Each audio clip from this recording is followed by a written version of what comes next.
रहीम अस्सलाम वालेकुम स्टूडेंट्स, उम्मीद करती हूँ कि आप सब ठीक ठाक होंगे और अपने ऑनलाइन लेक्चर्स को एंजॉय कर रहे होंगे। जी students, our today's topic is unit number 2 Black Beauty. जैसा कि आप जानते हैं कि हमारे फर्स्ट टर्म के सिलेबस में ब्लैक ब्यूटी की ट्रांसलेशन इंक्लूड है, लिहाजा मैंने इस पैराग्राफ को इस चैप्टर को डिफरेंट पैराग्राफ्स में डिवाइड किया है और I will try my level best कि आपको बहुत अच्छे तरीके से इसकी समझ आ जाए। उसके लिए मैं कोशिश करूँगी कि रोज़ का एक पैराग्राफ आपको करवाऊँ ताकि आप पे बर्डन भी बहुत ज़्यादा ना हो और आप इसको एंजॉय करते हुए अच्छे तरीके से प्रिपेयर करें। जी स्टूडेंट्स, सबसे पहले हमारे वर्ड्स टू नो हैं, जो कि हमारे इंग्लिश ए के पेपर का ऑब्जेक्टिव टाइप पेपर का कंपलसरी पार्ट हैं और ये 5 मार्क्स के इंक्लूडेड हैं हमारे इंग्लिश ए के ऑब्जेक्टिव पेपर में, और ये आप किसी भी चैप्टर के नहीं छोड़ सकते। लिहाजा first of all I am going to read out the words to no.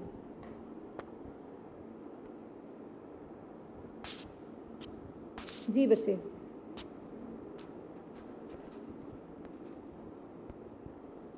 First of all circumstance, a particular incident or happening, कोई ख़ास वाक़या या कोई ऐसी सूरत हाल जिसको आप डिस्क्राइब कर रहे हैं, ठीक है। Next is colt, a young male horse, नौजवान घोड़े को कहेंगे। Third one is pricked, cause to stand and point upwards, चुभना। जी बच्चे, next one is stag, adult male deer, बारहसिंगा। Descent, the trail of a hunted animal, बेटे जो हंटेड एनिमल है, जो शिकार है, उसकी खुशबू होती है ख़ास किस्म की, जिसको शिकारी कुत्ते जो हाउंड्स जो हैं वो सूंघते हुए उसका पीछा करते हैं, उसको आप कहेंगे descent. Whine, to make a long high pitched sound as if in pain, दर्द की वजह से कराहना, इसको आप वाइन कहेंगे। जी बच्चे, let's start our reading. This excerpt is taken from the novel Black Beauty written by Anna Sewell. ये जो, as you know that the complete novel is not given in our syllabus, only a part of it is given here, so excerpt means इक्तबास, हिस्सा। ये जो हिस्सा जो कि novel Black beauty जो एना सिवल ने लिखा है उसमें से लिया गया है। The story is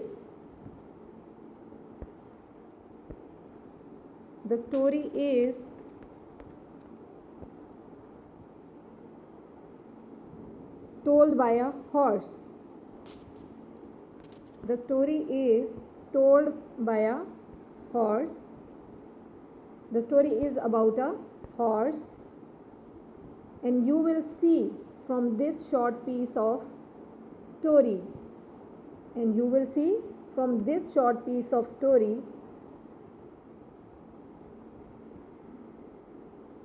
that this short piece of story is told by a horse। और आपको ये the story is about a horse, ये एक घोड़े के बारे में है ये कहानी, एंड यू विल सी, और आप देखेंगे फ्रॉम दिस शॉर्ट पीस, इस छोटे से हिस्से से, that the story is told by a horse, कि ये स्टोरी जो है, ये कहानी जो है, ये बताई भी किसने है, घोड़े ने। दिस पर्टिकुलर पैसेज, ये ख़ास हिस्सा जो कि आपके सिलेबस में इंक्लूड है, deals with the question of bloody sport. इसमें हंटिंग के टॉपिक पे फोकस किया गया है, शिकार, wild animals as a sport, खेल के तौर पे, जिसको एक खूनी खेल है ये, जिसका जिक्र इस खास हिस्से में किया गया है। और वो खूनी खेल कौन सा है? शिकारी, जंगली जानवरों का खेल के तौर पे शिकार करना।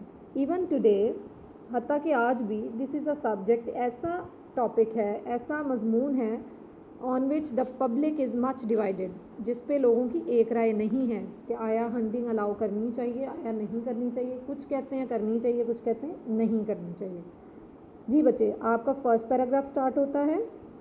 आपका first paragraph before I was 2 years old से स्टार्ट होके to know all about it तक है, जो हम इंशाल्लाह आज करेंगे। जी बच्चे, before I was 2 years old, मेरे 2 साल का होने से पहले, अ सर्कमस्टांस, एक वाक़या, हैपन्ड, हुआ, विच आई नेवर फॉरगॉटन, जो कि मैं कभी भी भुला नहीं पाया। फॉरगॉटन होता है भुलाना, नेवर कभी भी। जी बच्चे, अब ये पूरे सेंटेंस का मैं करने लगी हूँ। मेरे 2 साल का होने से पहले एक ऐसा वाक़या हुआ जो मैं कभी भुला नहीं पाया। सिंपल पास्ट टेंस है, सेकंड फॉर्म ऑफ वर्ब आ रही है हैपन्ड, ठीक है। और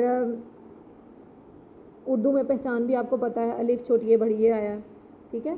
बिफोर आई वॉज, क्योंकि ये एक पास्ट में हुआ है इंसिडेंट, लिहाजा इसमें पास्ट टेंस ही यूज़ होगा हर जगह पे। जी बच्चे, मेरे 2 साल का होने से पहले एक ऐसा वाक़या हुआ जो मैं कभी भुला नहीं पाया। It was early in the spring, ये बहार के शुरू के दिन थे। There had been a little frost in the night, रात के वक्त थोड़ी बर्फ़ की तह जमी हुई थी। एंड अ लिटल मिस्ट, और हल्की धुंध थी, स्टिल, अभी भी, hung over the woods and meadows, और हल्की धुंध अभी भी दरख्तों और चरागाहों पर छाई हुई थी या लटकी हुई थी या ठहरी हुई थी। अब इस पूरे सेंटेंस को देखें। ये बहार के शुरू के दिन थे जब रात में थोड़ी बर्फ़ की तह थी और हल्की धुंध अभी भी दरख्तों और चरागाहों पर ठहरी हुई थी। जी बच्चे, I and other colts were feeding at the lower part of the field, मैं और दूसरे नौजवान घोड़े खेत के निचले हिस्से में चर रहे थे। आई एंड द अदर कॉर्ड्स, मैं और दूसरे नौजवान घोड़े, वर फीडिंग, चर रहे थे, एट द लोअर पार्ट, निचले हिस्से में, ऑफ द फील्ड, खेत के। व्हेन वी हर्ड, जब हमने सुनी, क्वाइट इन द डिस्टेंस, दूर से या ज़्यादा फासले से, what sounded like the cry of dogs, एक ऐसी आवाज़ जो कुत्तों की चीख के जैसी मालूम होती थी। जी, अब इसको देखें सारे सेंटेंस को। मैं और दूसरे नौजवान घोड़े खेत के निचले हिस्से में चर रहे थे जब हमने ज़्यादा फासले से या दूर से एक ऐसी आवाज़ सुनी जो हमें कुत्तों की चीख के जैसी मालूम होती थी। जी बच्चे, नेक्स्ट देखें। The oldest of the calls, जो सबसे ज़्यादा उम्र वाला नौजवान घोड़ा था, मतलब हैं तो ये सारे नौजवान, लेकिन इन सब में जो सबसे ज़्यादा उम्र वाला घोड़ा होगा वो, उसने रेज्ड हिज हेड, अपना सर उठाया, प्रिक्ड अप हिज ईयर्स, अपने कान खड़े किए, एंड सेड, और कहा, देयर आर दी हाउंड्स, वो रहे शिकारी कुत्ते, एंड इमीजिएटली, और फौरन, इमीजिएटली मीन्स फौरन, कैंटेड ऑफ, और फौरन ही